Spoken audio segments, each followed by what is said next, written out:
Joseph Vijay எனும் நான்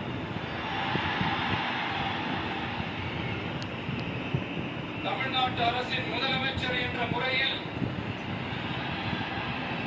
எனது கவனத்திற்குள்ளாவதும் தெரிய வருவதுமான எந்த பொருளையும் முதலமைச்சரின் கடமைகளை உரியவாறு நிறைவேற்ற தேவையான அளவுக்கன்றி ஒருவரிடமோ பலரிடமோ நேர்முகமாகவோ மறைமுகமாகவோ அறிவிக்கவோ வெளிப்படுத்தவோ மாட்டேன் என்று ஆண்டவன் மீது ஆணையிட்டு உறுதிமொழிகிறேன்.